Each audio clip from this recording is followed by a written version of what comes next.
Dentro de un escenario global de corrupción y falta de transparencia, la rendición de cuentas se ha convertido en un tema de vital importancia para los estados, los donantes y la sociedad civil.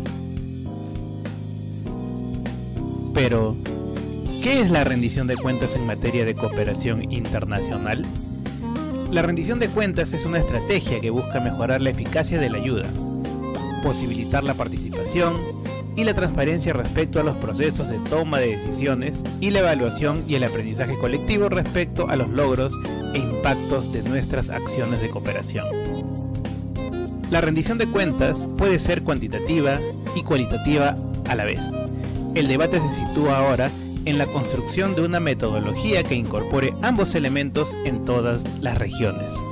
Más importante aún, cuando en los últimos años se ha convertido en un elemento fundamental de la cooperación para el desarrollo. El tema de rendición de cuentas no es un tema nuevo para la sociedad civil, sin embargo sí es un tema que las tendencias globales han ido profundizando, ¿no? en cuanto a demandas. Primero, tiene que ver mucho la influencia de financiadores internacionales, sobre todo agencias, fundaciones que han hecho ya de la transparencia y la rendición de cuentas pues una demanda obligatoria en cuanto a los fondos que se transfieren para organizaciones civiles, particular en América Latina, pero también ocurre en otras regiones, y donde se se solicita la información que es necesaria para poder evaluar el éxito de los proyectos y de alguna manera también la efectividad de la inversión social. Sin embargo, sí ha habido una evolución clara de esto, porque en algún momento, hablamos hace 10 años probablemente, el énfasis estaba puesto en la correcta aplicación de los recursos, en que no hubiera desviaciones, etcétera, que se reportaran las actividades.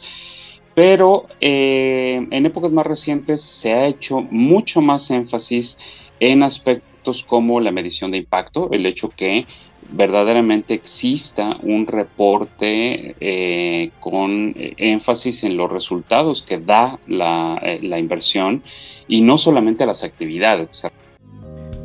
Miremos un poco la historia y el marco global.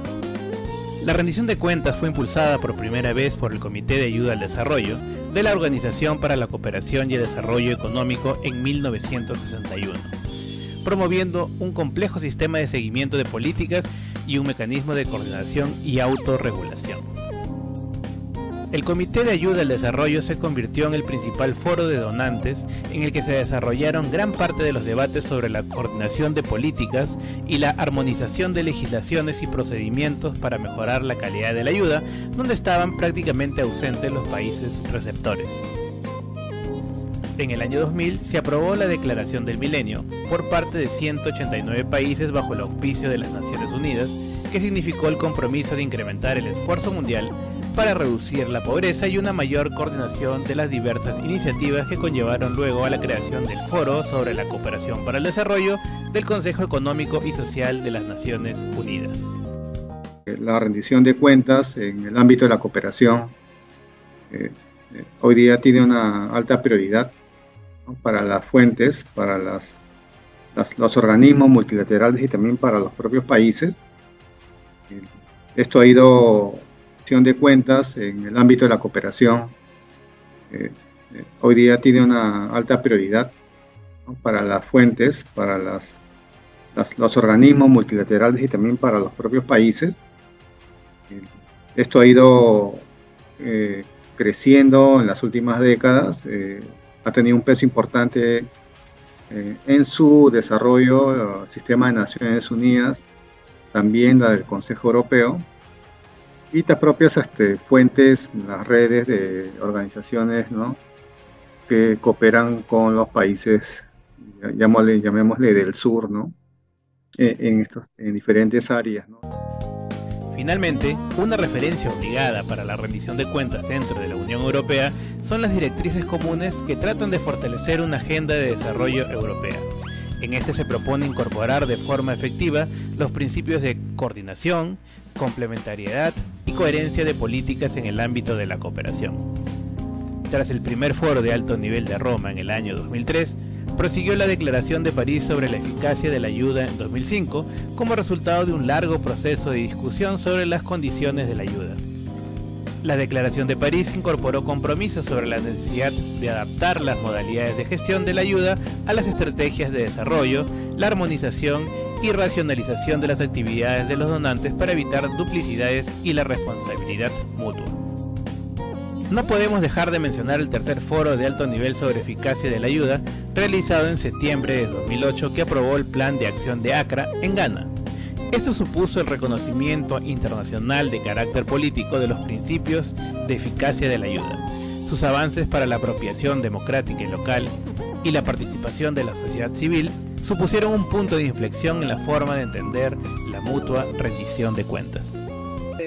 Las preguntas que han surgido ya no solamente es esa chiquita del municipio de si se ha gastado o no la plata, no es solamente económica, sino si los recursos han tenido efecto para los que fueron destinados, ¿no? Disminución de la pobreza o proyectos básicamente de corte asistencial, pero con una mirada, eso de arriba abajo, ¿no? Del desarrollado frente al no desarrollado.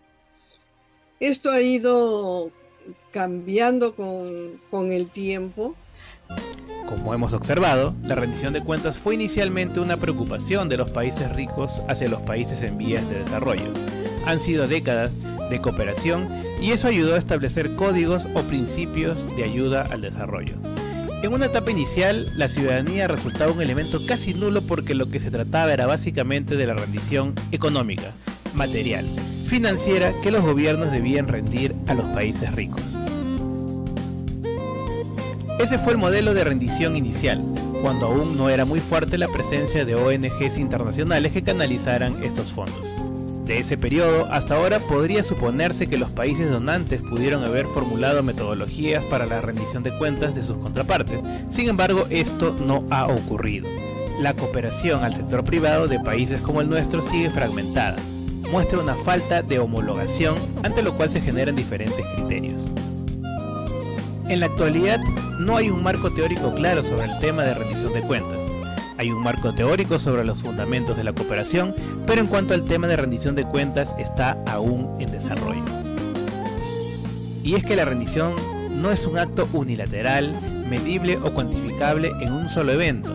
La rendición es un proceso, por eso debe entenderse mejor como un sistema. Ahora veamos el contexto peruano. Las medidas de política y legislación para promover la transparencia y rendición de cuentas en el Perú en relación al uso de los recursos de la cooperación internacional tiene décadas.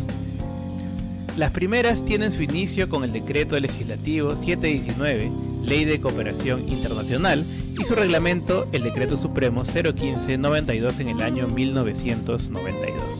Ambas disposiciones siguen vigentes hasta ahora.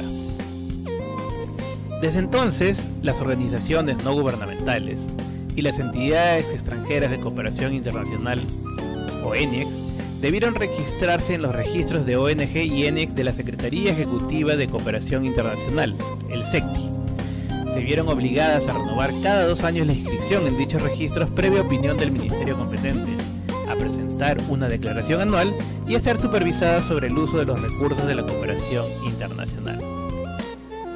Posteriormente, mediante la Ley 27692 en el año 2002, se crea la Agencia Peruana de Cooperación Internacional, la APSI, y se dispone que los registros de ONG, ENIEX e IPREDA sean conducidos por esta nueva agencia, modificándose la misma en el 2007 y aprobándose ese mismo año el primer reglamento de infracciones y sanciones de la APSI, por Decreto Supremo 027-2007 RE, estableciendo con ello un régimen de imposición de sanciones como la suspensión del registro y de multa ascendente hasta 100 UIT, así como una lista de infracciones relacionadas al registro, a la declaración anual, a la supervisión y al uso de los recursos de cooperación. Además que se ha complejizado el sistema de declaración virtual e incrementado las acciones de supervisión anual a un número de ONGs, ENIEX e IPREDA, a través de planes anuales de supervisión. Esto representa una carga agobiante y única que no existe en otro país de América Latina. A A este sistema legal se suma la rendición de cuentas que realizan las ONGs y ENIEX respecto del cumplimiento de las obligaciones tributarias ante la SUNAT y de las obligaciones laborales ante la Superintendencia Nacional de Fiscalización Laboral, o más conocida como SUNAFIL, y ahora ante la Superintendencia de Banca, Seguros y AFP y la Unidad de Inteligencia Financiera desde el 2018, respecto de la obligación de incorporar sistemas de prevención sobre lavados de activos y del financiamiento del terrorismo, por Decreto Legislativo 1243 y la Resolución SBS 189-2018, que les exige contar con un oficial de cumplimiento.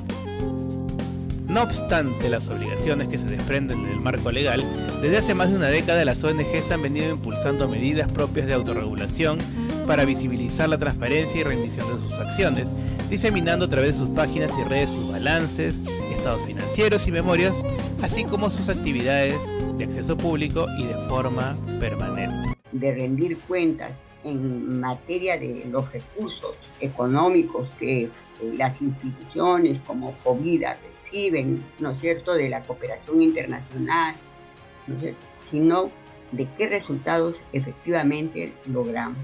Tenemos que ser consecuentes con eso que siempre señalamos en diversos espacios nacionales e internacionales, ¿no es cierto?, en el sentido de ser asertivos y en la eficacia a la cooperación al desarrollo, eso de una parte, pero de otra parte reconocer que nuestros principales interlocutores en la sociedad peruana para la rendición de cuentas es la población a la que nos dirigimos, es decir, los actores y actoras con las cuales trabajamos directamente. Nosotros somos miembros de la Asociación Nacional de Centros y como tal participamos en todos los talleres, en todas las capacitaciones, especialmente en este tema de transparencia y rendición de cuentas. Hoy en día la ANC viene promoviendo una cultura de rendición de cuentas gracias a GIZ y Human Security Collective para hacer más eficaz la participación de las organizaciones sin fines de lucro en la prevención del lavado de activos y del financiamiento del terrorismo, así como la transparencia y buenas prácticas institucionales. Por eso, en agosto del 2022, se promovió la realización de una encuesta nacional sobre transparencia y rendición de cuentas entre los afiliados a la ANC y COPEME, un informe elaborado por Miguel de la Vega. Permite conocer la percepción que tienen sobre la rendición de cuentas y construir una valoración a partir de los instrumentos que aplican, cuyos resultados serán divulgados en el año 2023. Ese mismo mes se efectuó el taller virtual para la presentación de la guía práctica para mejorar la inclusión financiera de las OSFL, elaborado por Gabriela Pellón de Argentina, con información de la regulación local y las medidas que los bancos aplican a los clientes que sean organizaciones sin fines de lucro para mejorar el entendimiento de los que operan con los bancos. También se propició un primer taller de intercambio entre 9 ONGs en octubre del 2022 en Lima para la transmisión de información aplicables en el ámbito financiero, económico, administrativo, así como en rendición de cuentas y prevención del lavado de activos y del financiamiento del terrorismo. La misma concluyó con la entrega, por primera vez, de un certificado de reconocimiento por sus buenas prácticas de transparencia y rendición de cuentas a Ararigua, CEDEPAS Norte, CEDER, Pronsex, Finca Perú, Progresa, Fovida, Alternativa y Ave Prisma, como un hecho representativo para todas las demás organizaciones sin fines de lucro. Esta distinción que hemos recibido de la ANC definitivamente nos ayuda mucho, creo que da cuenta de nuestro trabajo y un trabajo que hemos venido haciendo, como te dije ya en los últimos años, para llegar a este estándar de buenas prácticas, ¿no? Entonces definitivamente esto nos ayuda, es como un reconocimiento a todo este esfuerzo que hemos puesto, ¿no? Para llegar a tener estas buenas prácticas que han sido muchas veces complicadas de hacerlo porque no necesariamente se cuenta con los recursos para hacerlo, pero nosotros hemos buscado de qué manera lo sustentamos y lo solventamos, ¿no? Nos ayuda para tanto internamente para sentirnos bien y sabemos que estamos en el camino correcto, y externamente para que todas las personas que trabajan con nosotros y las entidades que trabajan con nosotros se sientan tranquilos de lo que estamos haciendo es un buen uso de todos sus recursos. Hay interesantes conclusiones arribadas de este taller de intercambio. Al respecto, el doctor Luis Castillo nos comenta. Los resultados de ese trabajo también van a ser publicados, ¿no? Pero nos plantea ejemplos tan claros como, por ejemplo, qué actividades, qué características tiene tu oficial de cumplimiento, ¿no? En el tema de prevención del lavado de activos y de financiamiento del terrorismo, ¿no? Cuál es la dedicación que le dan, ¿no? Cuáles son las obligaciones más importantes y cómo son cómo son atendidos, ¿no? Cómo son apoyados los oficiales de cumplimiento para atender esas obligaciones en el ámbito de cada institución.